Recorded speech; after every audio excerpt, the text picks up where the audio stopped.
Bismillahirrahmanirrahim. Assalamualaikum warahmatullahi wabarakatuh.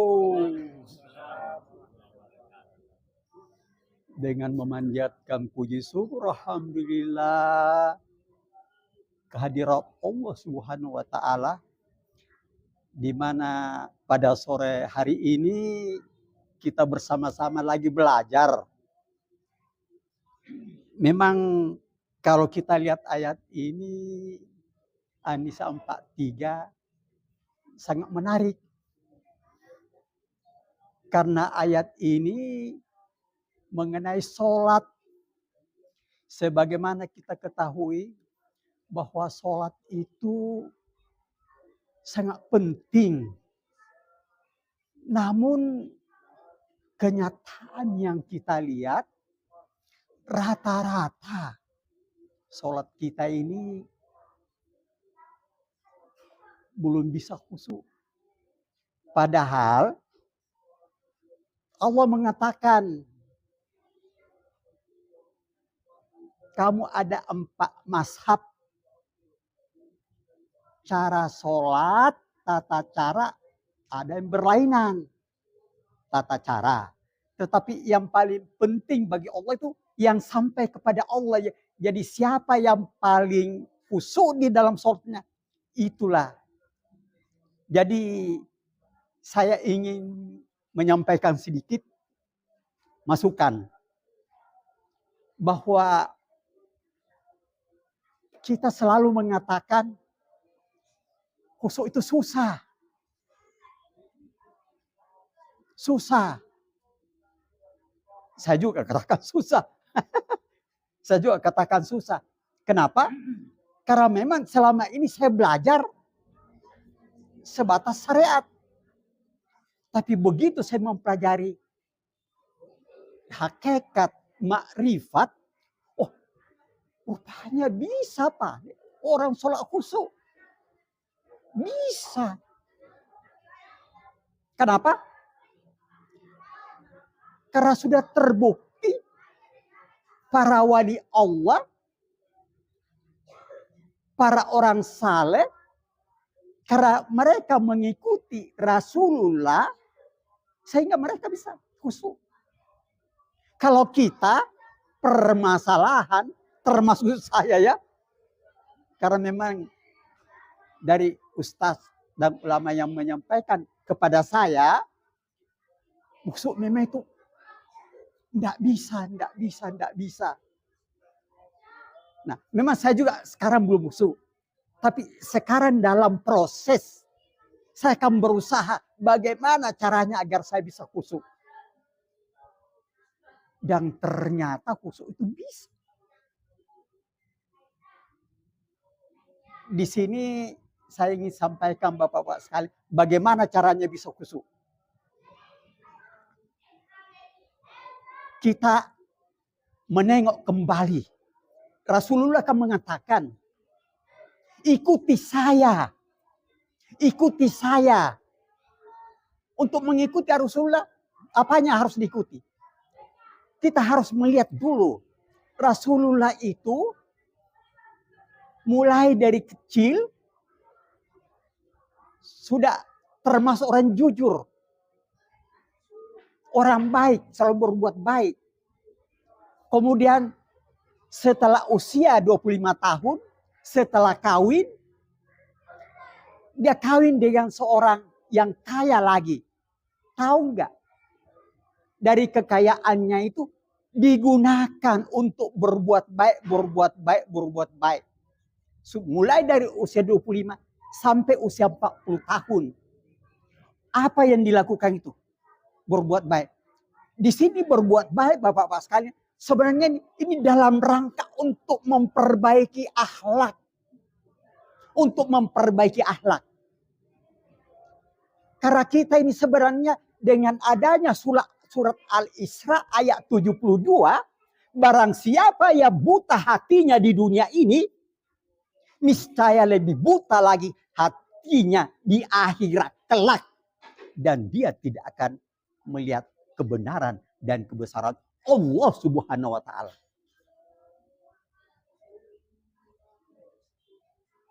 Ini surat Al-Isra.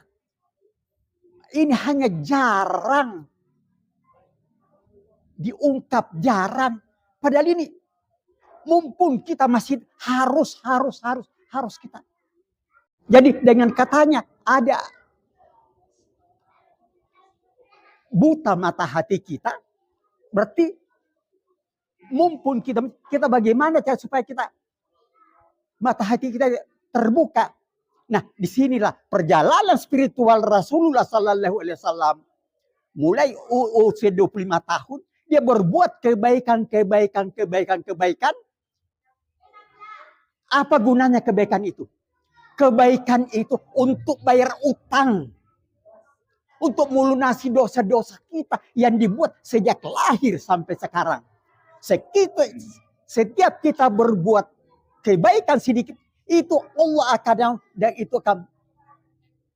Jadi seakan-akan antara kita dengan Allah, pada saat kita di dalam kandungan ibu, pada saat usia 4 bulan, Allah meniupkan rohnya masuk ke tubuh kita.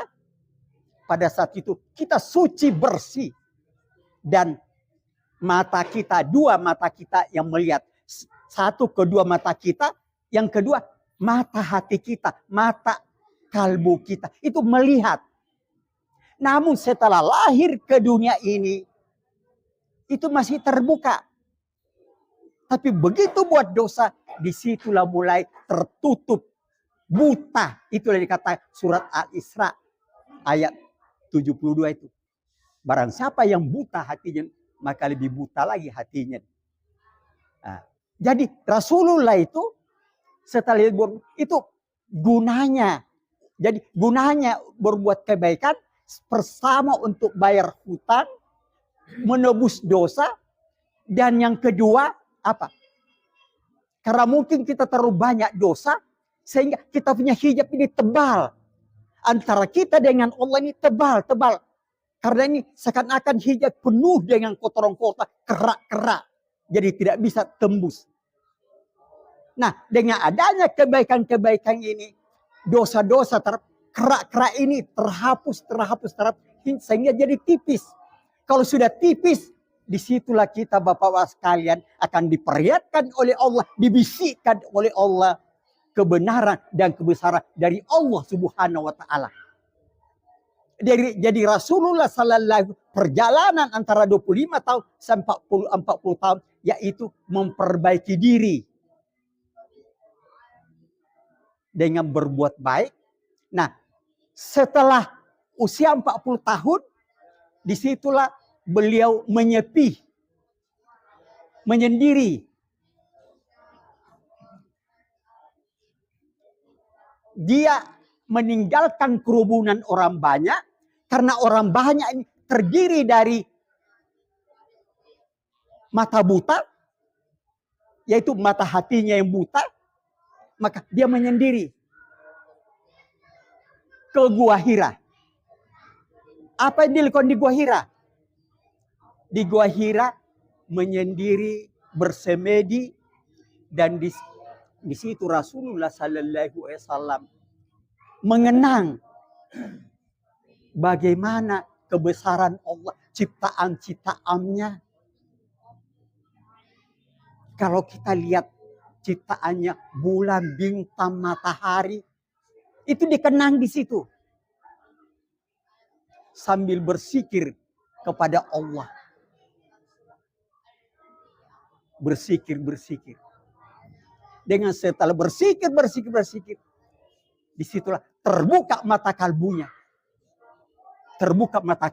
Itulah dikatakan pada saat terbuka mata kalbunya, dipeluk dengan Jibril. Iqra bismi rabbikal ladzi khalaq. Dan ini bukan hanya Rasulullah. Semua nabi-nabi juga sama. Nabi Ibrahim alaihissalam juga sama. Jadi maksud saya itu sebelum terbuka mata kalbunya, dia tidak seorang pun khusyuk di dalam sholat. Tapi setelah terbuka mata kalbunya, disitulah mulai khusyuk dalam salat. Kenapa? Karena pada saat itu beliau Rasul itu sudah bertemu dengan rahasia-rahasia yang ada di dalam diri kita. Karena di dalam diri kita Bapak-bapak ini rahasia-rahasia ini betul-betul ya. Jadi karena waktunya ya nanti saya akan bahas lagi Bapak sekalian. Tapi yang jelas khusyuk itu satu orang pun tidak ada khusyuk kalau belum terbuka mata kalbu kita. Makanya itu mumpung kita masih bernapas, usahakan agar mata kalbu kita terbuka. Mata hati kita terbuka. Agar kita bisa khusyuk. Jadi semua nabi, semua para wali Allah, semua orang saleh itu sudah terbuka mata kalbunya. Saya kira ini yang saya sampaikan. Terima kasih. Wassalamualaikum warahmatullahi wabarakatuh.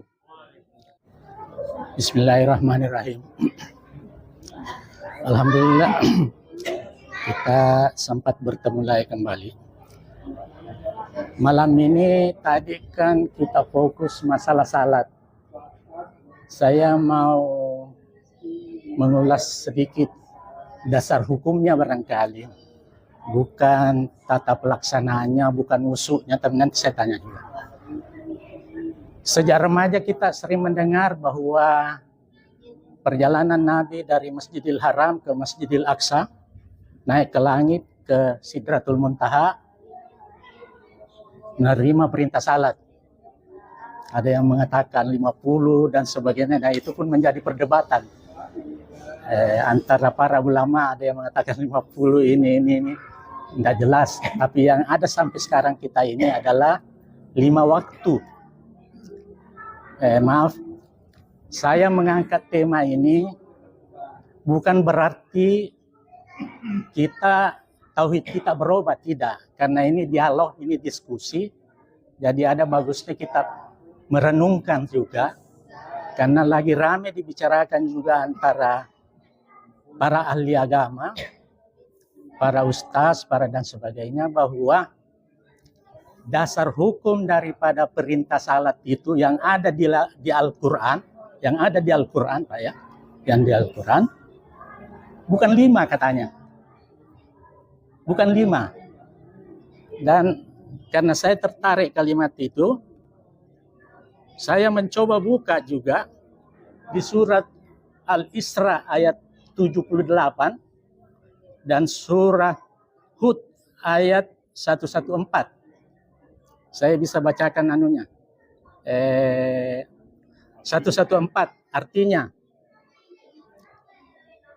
dan laksanakanlah salat pada kedua ujung siang pagi hari dan pada bagian permulaan malam.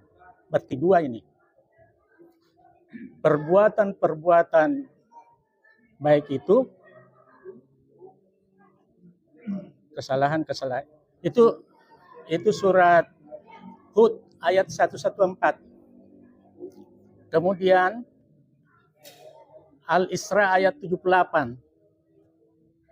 Ada juga, saya karena tertarik kalimat itu, saya sampai buka Al-Quran terjemahan.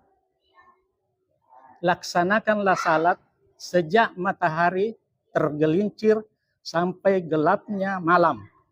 Berarti 1. Jadi tadi 2 tambah 1 berarti hanya 3 yang dalam Al-Quran.